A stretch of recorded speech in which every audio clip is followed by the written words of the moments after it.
నమస్తే. Welcome to Suman TV. నేను పద్మిని. ప్రస్తుతంతో పాటు ప్రముఖ ఆధ్యాత్మికవేత్త, జ్యోతిష పండితులు, శ్రీదేవి శ్రీ విద్యాపీఠం వ్యవస్థాపకులు, శ్రీ లక్ష్మీ గణపతి ఆలయ నిర్వాహకులు, శ్రీ విద్య ఉపాసకులు, తేరాల సుబ్రహ్మణ్య శాస్త్రి గారు మనతో పాటు ఉన్నారు. మాట్లాడదాం. నమస్కారం అండి. నమస్తే అమ్మా. ఎలా ఉన్నారండి? కామాక్షి, సంతోషం. కంచి ఆలయంలో మిమ్మల్ని కలవటం నా అదృష్టంగా భావిస్తున్నాను ఖచ్చితంగా. ఎందుకంటే మీలాంటి పెద్దవాళ్ళు వచ్చి నాతో మాట్లాడాల్సిన అవసరం ఏమీ లేదు. అమ్మా. అయినప్పటికీ మీరే వచ్చి మాట్లాడి నాకు సమయం ఇచ్చారు ఇప్పుడు. చాలా చాలా కృతజ్ఞతలు. Kamakshi thank you. అమ్మా. థ్యాంక్ అమ్మ you so Krupa. Very much. అయితే మన కార్యక్రమం గురించి ఆలయ నిర్మాణం గురించి ప్రత్యేకంగా మనం ఆల్రెడీ వీడియో చేయడం జరిగింది. అవును. ఎలాగో మీరు హైదరాబాద్ వచ్చారు కాబట్టి అమ్మా, ఒకసారి ఆలయానికి సంబంధించి ఈ వీడియోలో మనం మాట్లాడుకుందాము. తప్పకుండా. గోల్డెన్ టెంపుల్ అనేది వింటూ ఉంటాము. గోల్డెన్ టెంపుల్ని పలు చోట్ల ఉన్నాయి, 2-3 ప్రదేశాల్లో ఉన్నాయి. కానీ దశమహావిద్యలతో కూడినటువంటి ఆలయం అది గోల్డెన్ టెంపుల్గా నిర్మాణం, స్వర్ణాలయాన్ని నిర్మాణం చేయటం అనే సంకల్పం అసలు అత్యద్భుతం. అది ఎందుకు అంటే దశమహావిద్యలకు సంబంధించిన ఆలయాలు ఎక్కడా లేవు, ఎప్పుడు వినలేదు. మరి ఈ సంకల్పం ఎలా వచ్చింది? ఇంకా ఇందులో చేసేటటువంటి క్రతువులు 11 లక్షలతో కొబ్బరికాయలతో హోమం కానీ, 11 కోట్ల కుంకుమార్చన కానీ, అంతా అసలు ఎక్స్ట్రీమ్ గా ఉన్నాయి సంకల్పం. వీటన్నిటి గురించి ఒక్కసారి చెప్పండి. తప్పకుండా. ఆ. శ్రీ విద్యాం పరిపూర్ణమేరు శిఖరే బిందు త్రికోణే స్థితాం వాగీషాది సమస్త భూత జననిం మంచే శివాకారికే కామాక్షిం కరుణారసార్ణవమయీం కామేశ్వరం కస్థితాం కాంచ్యాం చిన్మయీం కామకోటినిలయాం శ్రీ బ్రహ్మ విద్యాం భజే. చతుర్భుజాం త్రినయనాం కమలాసన సంస్థితాం త్రిశూలం పానపాత్రం చ గదాం చిప్పాం చ బిభ్రతీం బింభోస్టింబుకంబుకంఠం చ సామపీన పయోదరాం పీతాంబరామదగరణాం ధ్యాయేత్ బ్రహ్మస్త్రదేవత. శ్రీమాత్రే నమః. ఇది ఒక దైవికమైన సంకల్పం అనుకోవాలో, కామాక్షి అనుగ్రహం అనుకోవాలో తెలియదు. అమ్మవారి యొక్క స్వర్ణాలయ నిర్మాణ సంకల్పంలో భాగంగా మహాబలిపురం వెళ్తూ మరి అమ్మవారి ఆలయంలో కామాక్షి అనుగ్రహం కోసం అమ్మవారి యొక్క విగ్రహ నిర్మాణం ఇవన్నీ జరుగుతున్నాయి. ఆ సందర్భంలో ప్రదక్షిణాలు చేస్తూ ఉండగా ప్రదక్షిణ 9వ ప్రదక్షిణ అయిన తర్వాత మీరు కనిపించారు. ఎప్పటి నుంచో మనం ప్రయత్నం చేస్తూ ఉన్నాము. ఆ సంకల్పం ఈ రూపంలో అయ్యో, మా అదృష్టం. సంకల్పం సిద్ధించింది. అంటే ప్రేక్షకులు తెలియాలి కదా ఇప్పుడు. అవును, ఇది చాలా విశేషమైన సంకల్పం. ఉమ్. అమ్మవారి ఆ రూపంలో నా ఎదురుగా కనిపించినట్లు అయ్యో. సంకల్పం అనిపించింది. ఏదైనప్పటికీ కూడా ఈ మహాసంకల్పంలో ముందుగా ఈ వేదిక సభాముఖంగా ప్రేక్షకులకి, సుమన్ టీవీ ద్వారా అందరికీ కూడా అభినందనలు. ఈ సుమన్ టీవీ వ్యవస్థకు, యాజమాన్యానికి అందరికీ కూడా ఈరోజు ఈ సంకల్పము ఒక 20 సంవత్సరాల నుండి సంకల్పం చేసినటువంటి ఒక సంకల్పం. అంటే అంటే దాదాపు ఆలయం కట్టాలి సంకల్పం అనేది. అంతర్ముఖ సమారాధ్య బహిర్ముఖ సుధర్లభ అని అవును. అంతర్ముఖముగా 2001వ సంవత్సరం దగ్గర నుండి మహాసంకల్పం. అప్పటికి రాజశ్యామల వైభవం గురించి అంతగా ప్రాచుర్యం అనేటువంటిది తెలీదు. లేదు. అవును. ఎప్పుడైతే ఈ మధ్య కాలంలో రాజకీయ పరంగా ఇతరత్ర అంశాల దృష్ట్యా ప్రజల్లోకి బాగా రావటం జరిగింది. తదనుగుణంగా సహస్రాధికంగా యాగాలు చేస్తూ 2024లో మాఘమాసంలో అమ్మవారి యొక్క రాజశ్యామల యాగ సమయంలో అమ్మని బహిర్ముఖంగా ఇక ఆలయ ప్రస్తావన తీసుకుని రావాలి, ఇక ఈ సంకల్పం శిష్యులందరికీ తెలియచేయాలి, భక్తులకి తెలియచేయాలి అని అప్పటికి కోటి మోదక యాగము ఇలా అమ్మవారికి సంబంధించి ప్రతి సంవత్సరం కూడా జరుగుతూ ఉన్నాయండి. రాజశ్యామల సహితముగా దశమహావిద్యా ఎక్కడ యాగములు ఇవన్నీ చేసేవారు? కూడా అక్కడే ఆ, లక్ష్మీ గణపతి ఆలయం సత్తుపల్లి పెద్ద వంతెన దగ్గర ఆ, ఆ స్వామివారు స్వయంభూగా అక్కడ వేంచేసి రావటము. ఉమ్. తర్వాత కాలగమనంలో ఆ ఆలయం నిర్మాణం, దానికి సంబంధించిన అభివృద్ధి కార్యక్రమాలన్నీ కూడా కంచి కామకోటి పీఠ సాంప్రదాయంలో నిర్వహిస్తూ ఈ స్వర్ణాలయం నిర్మాణం చేయాలి అనే ఒక మహాసంకల్పంతో అక్కడ ప్రతి సంవత్సరం కూడా యాగాలు నిర్వహిస్తూ ఉన్నాం. అట్లనే 12 జ్యోతిర్లింగాల్లో, అష్టాదశ శక్తిపీఠాల్లో అన్ని ప్రాంతాల్లో కూడా అనుక్షణము స్వర్ణాలయ నిర్మాణ మహాసంకల్పం కోసం ఇన్ని కార్యక్రమాలు చేస్తున్నటువంటి ఈ సమయంలో 2024లో భక్తులందరికీ, శిష్యులందరికీ కూడా తెలియచేశాము. ఇది నా మనసులో ఉండబడేటువంటి ఒక అభిప్రాయము. తప్పకుండా మీ అందరి యొక్క సహాయ సహకారములు అందరిది ఈ ఆలయ నిర్మాణానికి కావాలని సంకల్పం చేసిన వెంటనే అక్కడ నేను స్వర్ణాలయము అనుకోగానే ఇది మహోత్తరమైనటువంటి ఒక సంకల్పం. ఆలయ నిర్మాణము లక్ష్మీ గణపతి ఆలయము 2006లో మరి శంకుస్థాపన చేసి 2010లో ఆ దేవాలయాన్ని ప్రతిష్ఠ చేసి కోటిమోత యాగానికి చాలా కష్టపడ్డాము. అలాంటిది స్వర్ణ దేవాలయము 16 దేవాలయాలు టోటల్గా అన్ని. ప్రధానంగా పెట్టుకున్న దేవాలయము రాజశ్యామల అమ్మవారు. మిగతా దేవతలందరూ కూడా వనదుర్గా సహితముగా దశమహావిద్య దేవతలు.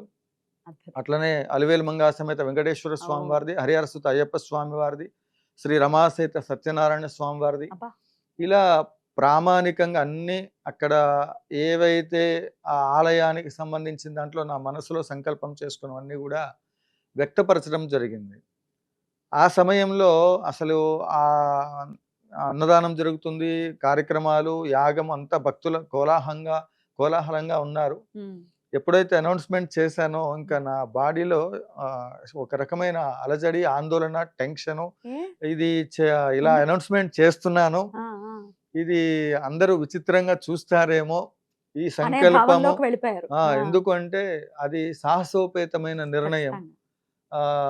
అది నిజంగా జరుగుతుందా లేదా అనేటువంటిది ఒక సంకల్ప బలము అనేటువంటిది, ఆ బలంతో ముందుకు వెళ్ళవలసిన అవసరం ఎంతైనా ఉంది. కాబట్టి ఈ మహోత్తరమైనటువంటి ఒక సంకల్పంలో అనౌన్స్మెంట్ చేసిన తర్వాత అక్కడ అంత అధికారులు అందరూ చాలా మంది ఉన్నారు, మంత్రి గారు, ఎమ్మెల్యేలు, వీళ్ళందరూ అక్కడ కార్యక్రమానికి వచ్చేసినటువంటి వాళ్ళందరూ ఉన్నారు. ఇది ఎవరు కూడా అది అనౌన్స్మెంట్ చేసిన తర్వాత ఇది గురువు గారు చెయ్యలేరు అని అనుకోలేదు. అందరూ ఇది జరుగుతుంది. ఇది 24 లాస్ట్ ఇయర్ మాఘమాసంలో సంకల్పం చేశాము. ఈ సంకల్పంలో ఉన్నది ఎప్పుడైతే బయట మనం వ్యక్తపరచడం జరిగిందో అందరి నుంచి కూడా మంచి ఒక స్పందన అనేటువంటిది వచ్చింది. 40 ఎకరాలు ఒకే ఒక వ్యక్తి దానికి సంబంధించిన దాంట్లో డోనర్గా ముందుకు రావడం, ఆలయ నిర్మాణానికి సంబంధించిన దాంట్లో మొత్తం 90 ఎకరాలని సంకల్పం చేశాను నేను. అందులో 40 ఎకరాలకు సంబంధించిన దాతలు. ఎందుకు అంటే ఆలయం నిర్మాణం ఎకరంలో చేశామా, 2 ఎకరాల్లో చేశామా అనేటువంటిది ఒక భాగం. ఆలయానికి సంబంధించిన స్థిరాస్తి అనేటువంటిది ఉండాలి. 1,00,000 గోవులను అందులో పెంచాలి. అట్లనే ఇప్పటికీ యాగాలు చేస్తున్నామంటే వనమూలికలు ఇవన్నీ కూడా ప్రకృతి సిద్ధమైనటువంటి ఒక ఈ సమిధలు ఏవైతే ఉన్నాయో నవగ్రహాలకు సంబంధించినవి, మేడి, రావి, జువ్వి, ఇవన్నీ కూడా వనములాగా పెంచాలి. శ్రీచక్ర ఆకారంలో మొత్తం టెంపుల్ని ఒక అద్భుతమైనటువంటి ఒక రూపంలో మనసులో చిత్రీకరించుకున్న దానికి అదంతా అవసరము. ఈ ప్రాజెక్ట్ అంతా చేయడానికి సంకల్పం చేశాం. ఈ మహోత్తరమైనటువంటి ఒక సంకల్పంలో మంచి స్పందన రావటం, ఆ నిమిషం వాళ్ళు ముందుకు వచ్చేది నేను చేస్తానని ఒక వారం 10 రోజుల్లోనే ఈ విషయం మొత్తం కూడా వాళ్ళు నాకు తెలియచేయడం జరిగింది. ఏది ఏమైనప్పటికీ అమ్మ దయ ఉంటే అన్ని ఉన్నట్లే అన్నట్లుగా సంకల్పం చేశాము. అనౌన్స్మెంట్ జరిగింది. విగ్రహదాతలు, స్థలదాతలు అందరు ఇంకా ముందుకు వస్తున్నారు. కార్యక్రమం ప్రధానంగా అమ్మ సంకల్పం, ఆవిడ ఆజ్ఞ ప్రకారంగానే జరుగుతుందని నేను అనుకుంటున్నాను. ఖచ్చితంగా ఇంత అంటే ఏదో ఆలయ నిర్మాణం చేయటం అనేది పూర్వజన్మ సుకృతం ఉంటే తప్ప అసలు ఆ భావన కూడా రాదు. ఆ భావన ఏమిటి, అసలు మనం సహాయపడాలి అని ముందుకు వచ్చాము అంటేనే అది అమ్మవారు అనుకుంటాం, అంతేనండి. ఎందుకంటే ఎటువంటి దోషాలున్నా నివృత్తి అవ్వటంలో ఇంకా సందేహం లేనటువంటి నిర్వివాదాస్పదమైనటువంటి వ్యాఖ్య ఇది. అయితే ఈ గుడి నిర్మాణం చేయటమే కాకుండా ఇంత భారీ స్థాయిలో చేయటం అనేది అసలు నేను మీరు పంపించినప్పుడు మీరు ఆ వీడియో చూడటం కానీ నేను మళ్ళీ రాసుకుని నేను మళ్ళీ చదివేటప్పుడు అసలు అర్థం కాలేదు. అసలు అయ్యి బాబు ఏమిటి సంకల్పం, ఎప్పుడు కని విని ఎరగలేదే అని చెప్పి మీరు అన్నట్టుగా ఇది అమ్మవారి అనుజ్ఞతోనే జరుగుతున్నటువంటి ఒక మొట్టమొదటిసారిగా సంకల్పం చేసిన వెంటనే నేను అనౌన్స్మెంట్ చేసిన తర్వాత అప్పటికి చాలా అన్ని రకాలైనటువంటి ఒక ఉమ్, యూట్యూబ్ ఛానల్స్లో కావచ్చు, ఇతరత్ర సోషల్ మీడియా, ఎలక్ట్రానిక్ మీడియా అనేక పర్యాయాల్లో నేను చూసినటువంటి విన్నటువంటి ఒక అంశాలు ఏంటంటే దశమహావిద్య ఆలయాలు అనేటువంటిది లేవు. లేవు. దానితో పాటుగా అసలు ఆలయానికి ప్రమాణమే లేదు. ఒక ఆలయానికి ఆగమ శాస్త్రంలో ఏమైనా ఆగమ ఉందా? శాస్త్రంలో లేదు మరి అనేటువంటిది. వాటికి మీ సమాధానం ఏంటి? ఇవన్నీ కూడా ఉమ్. అనేక రకాలుగా చర్చలు కొనసాగుతున్న సమయంలో నేరుగా అస్మద్ గురుమండలాలన్నీ కూడా కంచి కామకోటి పీఠ సాంప్రదాయం, అస్మద్ గురువరణ్యులు శ్రీ శ్రీ శ్రీ శ్రీ శ్రీ చంద్రమౌళీశ్వరేంద్ర సరస్వతి స్వామి వారు, ఈ గురు పరంపరలు అంటే దీక్షాపరమైన అంశాలు, నామకరణం కూడా ఎట్టి పరిస్థితుల్లో బయట వివరించకూడదు. కానీ ఆ సందర్భము ఇంకా ప్రేక్షకులకు తెలియాలి ఈ విషయం అనే ఉద్దేశంతో ఉమ్, గురువు గారి దగ్గరికి వెళ్ళటం జరిగింది. కంచి కామకోటి పీఠం జగద్గురువుల దగ్గరికి వెళ్ళి స్వామివారికి విన్నవించాము. విన్నవించారు. వారు ఆ కార్యక్రమానికి సంబంధించినటువంటి ఒక వారి యొక్క సంపూర్ణమైనటువంటి ఒక కృపా కటాక్ష వీక్షణలు జగద్గురువుడు ఈ ఇరువురు ఉభయ పీఠాధిపతులు ఇద్దరు శృంగేరి కంచి కామకోటి పీఠం నుండి అట్లా పెద్దలు ఎందరి సలహాలన్నీ కూడా తీసుకొని సంకల్పం చేయడం జరిగింది. అందులో ప్రధానంగా నేను ఇచ్చే సమాధానం ఏమిటంటే దశమహావిద్యలు అనేటువంటిది అందరికీ ఒక రకమైనటువంటి ఒక భయ ఆందోళనని గురి చేసే అంశాలుగా, ఎందుకంటే రౌద్ర స్వరూపాలు కదా, స్వరూపాలుగా సహజంగా వినే మాట ఏమిటంటే వాటి జోలికి వెళ్ళొద్దు అని అంటూ ఉంటారు. వీటి వల్ల ఉమ్. సమస్య అనేటువంటిది కనిపిస్తుంది. ఉమ్, వీటిని ఉపాసన చేయకూడదు, ఉమ్. వీటికి ఆలయాలు లేవు. వారాహి అవనివ్వండి, దశమహావిద్యల్లో ఏ దేవతను చూసుకున్నా కూడా వాటికి సంబంధించిన సాధనలు చేస్తే ఇతరత్ర సమస్యలు వస్తాయనేటువంటిది భక్తుల్లో బాగా నింపారని అనుకోవచ్చా? ఒక రకంగా అది వాళ్ళు అమ్మని చూసే భావనని వ్యక్తపరిచారని నేను మనస్ఫూర్తిగా అనుకుంటున్నాను. ఉమ్, అయితే దశమహావిద్యలు అనేటువంటిది వీటిని విమర్శించాలి అంటే ముందుగా అలాంటప్పుడు విష్ణుతత్వంలో ఉండబడేటువంటి ఒక దశావతారాలని కూడా అందులో ఉన్న రౌద్ర అవతారాలని కూడా కూడా ఇలాగే మనం చెప్పాలి. చూడాలి కదా. లైక్ నరసింహస్వామి. అవును, ఇప్పుడు విష్ణుతత్వంలో ఉన్నటువంటి వాటిల్లో ఉండబడేటువంటి స్త్రీతత్వంలో ఉన్నాయి. అవును. ఈ శక్తి. రెండు కలిసి దశ దిశల యావత్ సృష్టిని సంరక్షణ చేయడానికి శంకర భగవత్పాదులు వారు ఆసేతు హిమాచలం వరకు తాను 32 సంవత్సరాల జీవితంలో అనేక ప్రాంతాలని కాలి నడకన అదే మార్గంలో యోగ మార్గంలో అనేక విధాలుగా ఆమ్నాయ పీఠాలను ఏర్పాటు చేసి జగద్గురువులు అనేటువంటి ఒక నామకరణతో మనం వారిని ఉదాహరిస్తూ ఆమ్నాయ పీఠాల్లో ఉండేటువంటి వాళ్ళని జగద్గురువులుగా సంబోధించారు. సరే, ప్రస్తుత కాలంలో అందరూ జగద్గురువులకు సమానమా? దానికి కూడా విషయం ఏమిటి అంటే జగద్గురువులు అనేటువంటిది ఎవరు పెడితేనో పెట్టించుకుంటేనో వచ్చేటువంటిది కాదు. వాటి పట్ల అవగాహన, ఈ శాస్త్ర సంబంధమైన విషయాలన్నిటినీ కూడా ఆమ్నాయ పీఠాలను వాళ్ళని ఎందుకు జగద్గురువులుగా నియమం చేసుకుని మనమందరం కూడా వారిని ఆ గౌరవప్రదంగా మనం వారిని సాక్షాత్ అపరశంకరులుగా ఇప్పుడు మనం ఆమ్నాయ పీఠాల్లో ఉన్న ప్రతి ఒక్కరిని కూడా మనం ఆ విధంగా భావన కాదు, మనం ప్రత్యేకంగా కూడా చూస్తూ ఉన్నాం ప్రత్యక్ష దైవ స్వరూపం.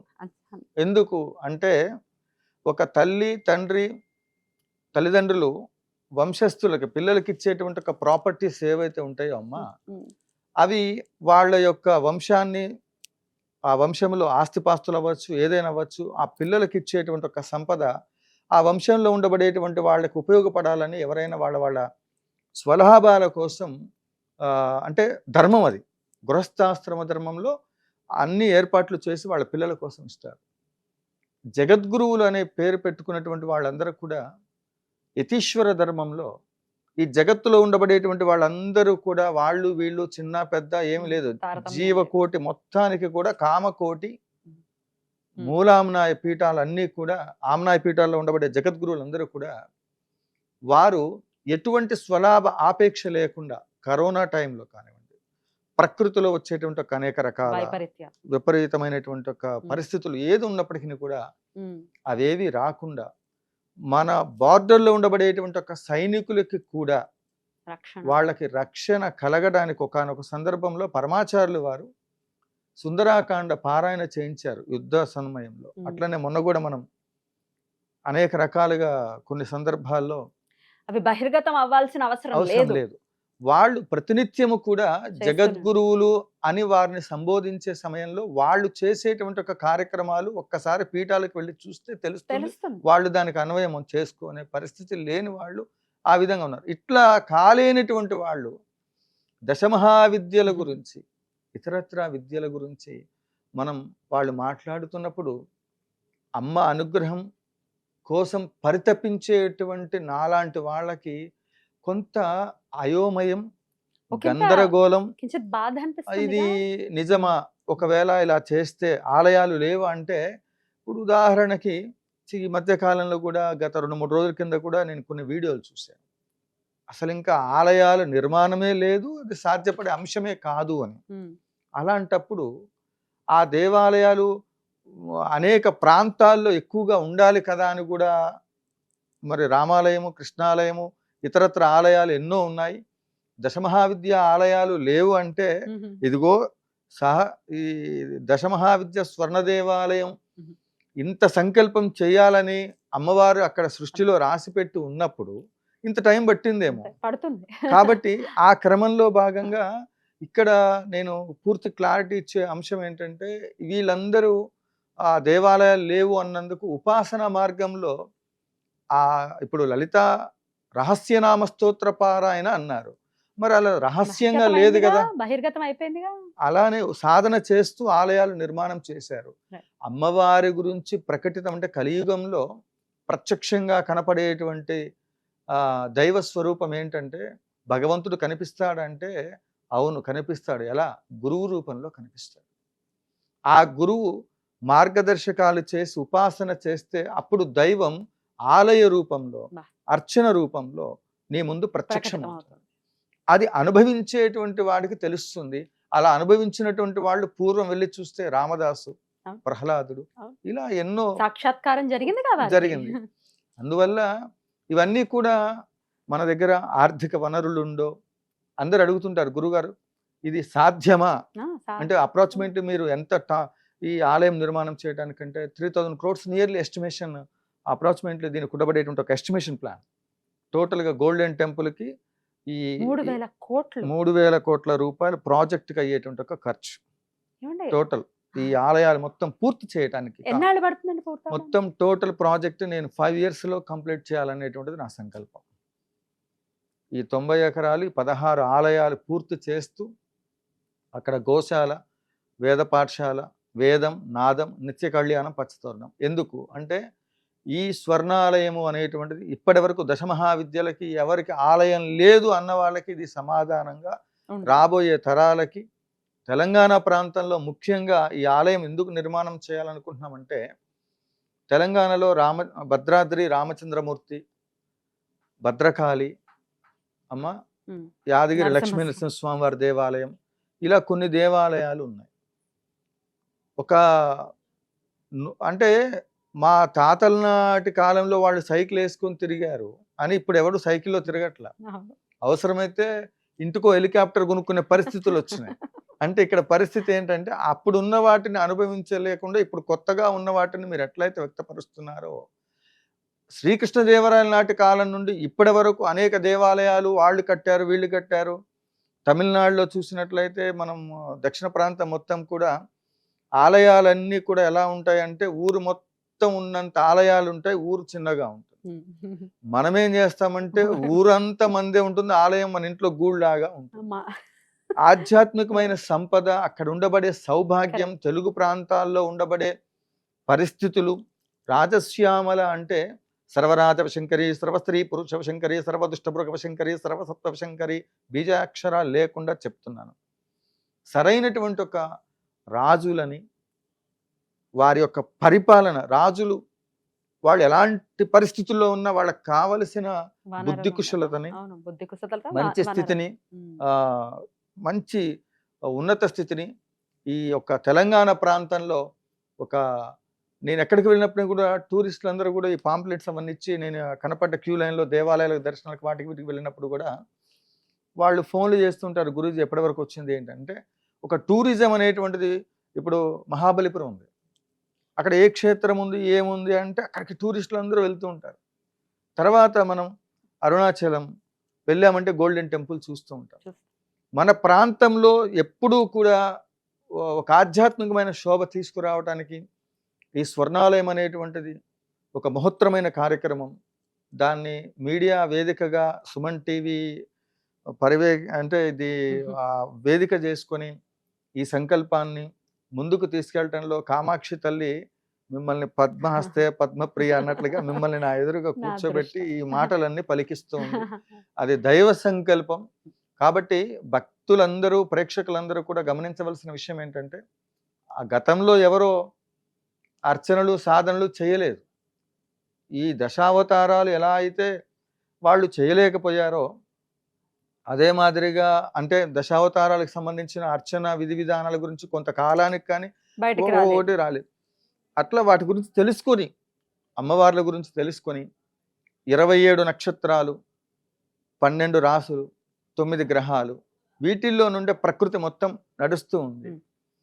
కాబట్టి సాక్షాత్తు దీనికి ప్రమాణం ఏముందండి దశమహావిద్యాలయాలకి అంటే, నేరుగా పార్వతీదేవికి పరమేశ్వరుడే చెప్పాడనేటువంటిది పురాణ మంత్రశాస్త్రంలో ఉండబడేటువంటి ఒక ఏ విద్యలోకి వెళ్ళినప్పటికీ కూడా స్పష్టంగా అది అవగతమవుతున్న విషయం.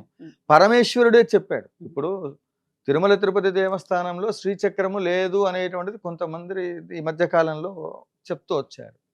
బాగానే ఉంది. శ్రీచక్రము అక్కడ పెట్టలేదు, శ్రీచక్రం పెట్టారా, శ్రీచక్రం ఉన్నందువల్లే దానికి అనంతమైనటువంటి ఒక భోగభాగ్యాలు వచ్చాయంటే, ఆదిశంకరాచార్య వారి సినిమా తీసేటప్పుడు ఆ సినిమాకి సంబంధించిన పెద్దలందరూ కూడా అందులో గురువులు, జగద్గురువులు అందరు పర్యవేక్షణలో ఆ సినిమాని తీశారు. దాంట్లో కూడా శ్రీచక్రం ఇక్కడ ప్రతిష్ఠిస్తున్న సన్నివేశాన్ని ఆ సినిమాలో చూస్తే మనకు అర్థమవుతుంది. వాస్తవికమైన విషయాన్ని చలనచిత్ర రూపంలో మనకు అందించారు. శ్రీచక్రము అక్కడ ఉన్నదా లేదా అనే అంశాన్ని మనం అక్కడ భోగభాగ్యాలు రావటానికి అనే విషయం గురించి అంటే నిరూపణ చేయాలంటే ఎవరు ఉండాలి? ఒకటి పెట్టిన శ్రీచక్రాన్ని ప్రతిష్ఠ చేసిన శంకర భగవత్పాదులు వారు రావాలి. ఉంది అని చెప్పడానికి, లేదు అని చెప్పడానికి ప్రామాణికంగా ఆ రోజు ఉన్నవాడు ఎవడైనా వచ్చి చెప్పాలి. లేదు ఆయన పెట్టినప్పుడు నేను చూశాను, ఆయన నా కాలంలో మనుషులు స్వాతంత్ర సమరయోధులుగా ఇప్పుడు ఎవరికైనా వీడు స్వాతంత్ర సమరయోధుడు సుబ్రహ్మణ్య శాస్త్రి అంటే నాకు ఇవ్వండి, నేను స్వాతంత్రం అంటే బాగానే ఉందా, నువ్వు పెద్దవాళ్ళ కనిపిస్తూనే ఉన్నావు కానీ నువ్వు అప్పటి వాడు అవునో కాదంటారు కదా. అలానే ఇక్కడ ఉంది లేదని ప్రస్తావన విషయం ఎందుకు? ఓకే, కొంతకాలంలో ఆ విషయాల పట్ల భగవంతుడికి సంబంధించిన ప్రతి విషయాన్ని కూడా విమర్శనాత్మకంగా సృష్టించడం అంటే ఎదుటివాడి తప్పులు ఎంచేటువంటి వాడు ప్రతి విషయంలో తప్పులు ఎంచుతూనే ఉంటాడు. ఇలా వాడు ఎప్పుడు ఆ బ్రహ్మతత్వాన్ని అండాండ బ్రహ్మాండ పిండాండాల్లో ఉండబడే ఈ యొక్క ప్రకృతిలో ఉండబడే శక్తి, చైతన్య శక్తి ఏదైతే ఉంటుందో, మంత్రం యంత్రం తంత్రం ఈ మూడిటిలో భూర్జపత్రే స్వర్ణపత్రే లిఖిత్వా ధారయేత్ ఇష్టకామాన్ భవతి అన్నారు. శ్యామలమ్మవారికి దేవాలయం లేకపోవడం ఏమిటి? కంచిలో ఉంది. మధుర మీనాక్షి ఆవిడ స్వరూపమే. శ్రీరామచంద్రమూర్తి కూడా శ్యామల స్వరూపమే. కాబట్టి ఇంకా ఎక్కడో వీటి పట్ల సాధన మార్గంలో మంత్రసిద్ధి చేకూరినప్పుడే దేవత ప్రకటితమవుతుంది. మరి 25 సంవత్సరాలు మరి ఇదంతా నేను చేయగలుగుతానా ఈ సంకల్పాన్ని అంటే ఈశ్వర సంకల్పం. పట్టుదలతో సాధనతో ఈ కార్యక్రమాన్ని ముందుకు తీసుకెళ్ళాలి. దానికి కావలసిన అనుష్ఠాన బలం సమకూర్చుకోవాలి.